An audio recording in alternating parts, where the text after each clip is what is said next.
Here we are again. Another horrific truck crash, and this time we got 15 people splattered all over the highway. How many of these videos do I have to make? How many times am I going to have to sit here in the seat of this semi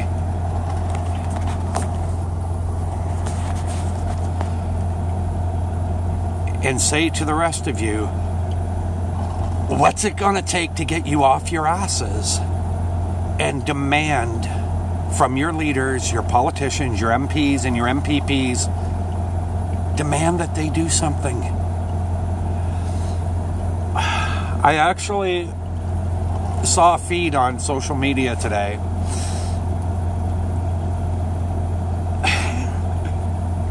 where everybody was gathering around to give support to the truck driver that blew the stop sign that caused the accident that killed 15 innocent teenagers, or 10 teenagers and some adults, whatever the situation actually is.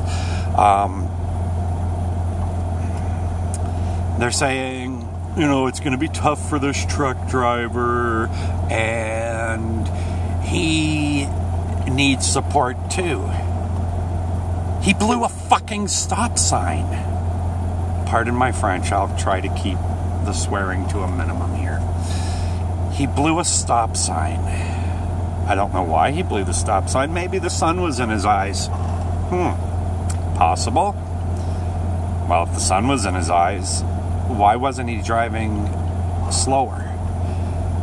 I've run into the sun being in my eyes all the time. Sometimes it happens in the morning, sometimes it happens in the afternoon. You know what I do? I slow down until I am traveling at a safe speed for the amount of visibility that I have in front of my truck. And if that means that I'm driving 5 kilometers an hour with my four-ways on, so be it.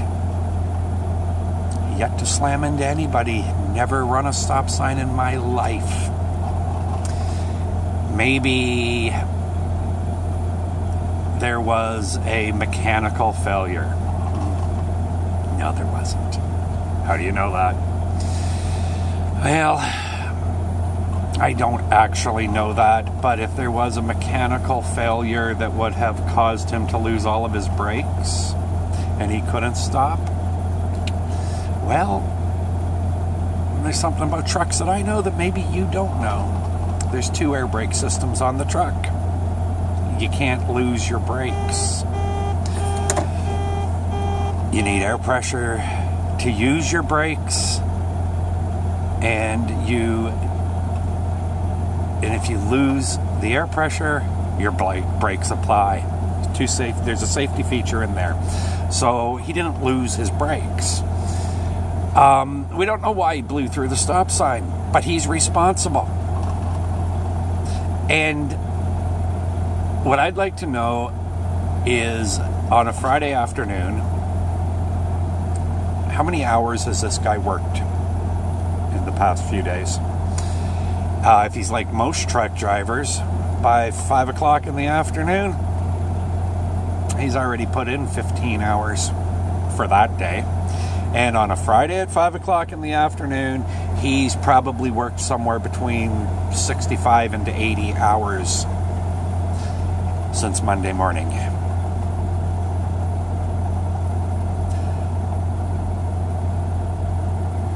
The hours that truck drivers are forced to work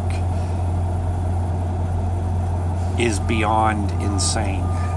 And this is the type of carnage that it's going to cause. So, how do we fix this? Well, you're not going to fix it if you continue to remain silent. It's just another accident, isn't it? Yeah, no big deal. It really isn't. I mean, yeah, 15 of them died all at once in this accident, but 15 people die every single day in accidents with trucks. But, you know, those are singles, or maybe 2 in a car, and they're not important. You know, they're not part of a hockey team, and, you know, so nobody really gives a damn about those people, and they're not really going to talk about it to go, oh yeah, well, that was a bad accident. And that's it. So the carnage will continue at 15 or 20 people a day, every single day, because nobody's going to do a damn thing. Well, I'm going to tell you something.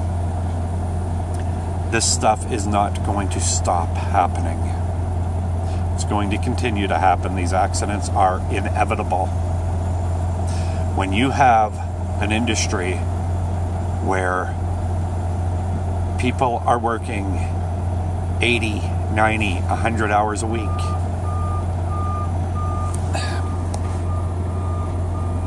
shit's going to happen. So how do you fix it? Simple. Don't allow them to drive those many hours. We need to have common sense regulations. This is one of the most dangerous jobs out there. You have to be hyper-focused from the start of your shift to the end. See, when you're sitting in your office for 8 hours, putting in a whole 8-hour shift, you start to get tired around hour 6, hour 7. You get to zone out for a few minutes. You can sit back and close your eyes. You don't have to pay 100% attention for every single second of your shift. But when you're driving one of these things, you have to be paying 100% attention 100% of the time. You don't get to zone out. You don't get to close your eyes for a second.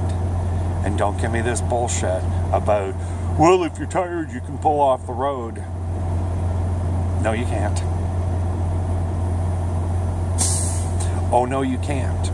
I have a video of me talking to my safety guy, the person in control and who's been hired to oversee safety and compliance. And in that video, we are arguing regarding why I'm going to be sent home for a couple of days for punishment. And in that video, I say to him, I am not willing to falsify my logs to the extent that you are telling me I have to. And he responds with, we are no longer tolerating these decisions from the drivers. We are going to get control of the drivers. And if you do this every single time, you will be sent home for 2 days and lose 2 days' pay. These days are over. That is what he responded with. That was our safety and compliance guy. And if you think that he's the exception to the rule, I'm going to tell you something. He is the rule. There is no regulation. Not only is there no regulation and no enforcement, but you are literally forced under the threat of losing your paycheck and being blacklisted from the industry to falsify your logbooks 3, 4, 5 hours at a time per day, every day, or you're out of the industry. And you know what? They don't give a damn, because we're bringing in all sorts of people from all sorts of third world countries that have absolutely no problem falsifying their logbooks and doing what they're being told to do.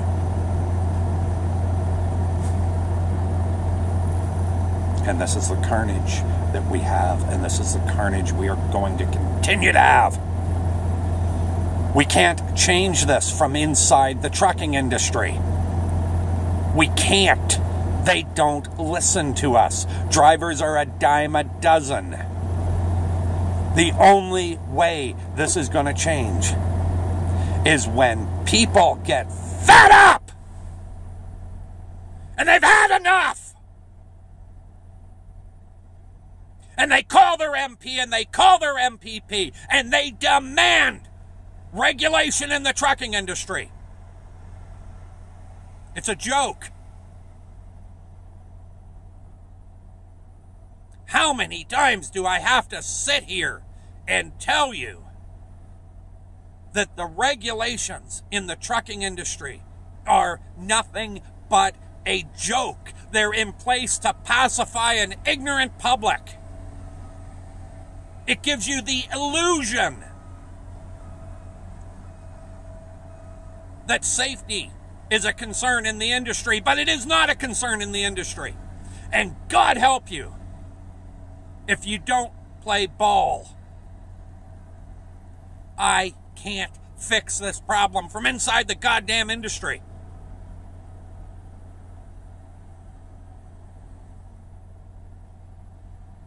How many more of these videos do I have to make? How many more times do I have to come out here and say, people, wake up. It's gonna be your kid one of these days. It's gonna be your wife splattered across the highway. It's going to be your baby. It's gonna be your granddaughter. It's gonna be your mother. It's gonna be your dog. I don't know, pick something that's important to you and imagine a truck driver killing it.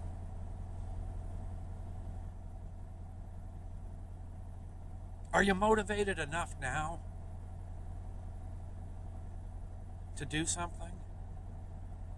I'm already doing my part.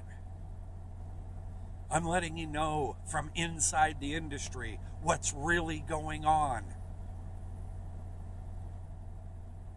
And while I'm doing that,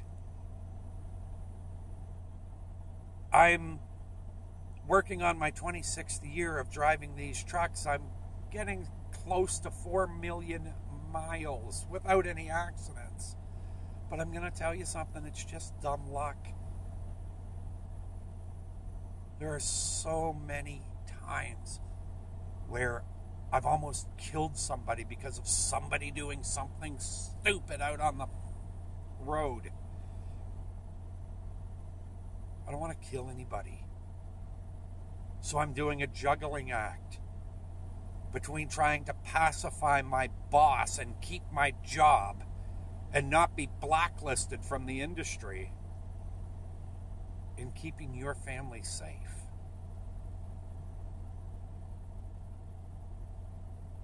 How many more accidents do you have to watch before you're going to pick up the phone and demand change? I'm going to tell you something. If 1 million people in this country picked up their phones and called their MPPs and their MPs this week and demanded a complete overhaul of the trucking industry, we would get a complete overhaul of the trucking industry. The reason it hasn't happened yet is because you're too lazy, or you just don't give a shit. Get off your ass and pick up the phone and make the call. This accident is on your hands. I told you the last time I made one of these videos that the next accident is on your hands if you did not pick up the phone and call and demand regulation changes. Well, you didn't pick up the phone and call and demand regulation changes. Take a look at your hands. There's some blood on them. So saith the truck driver.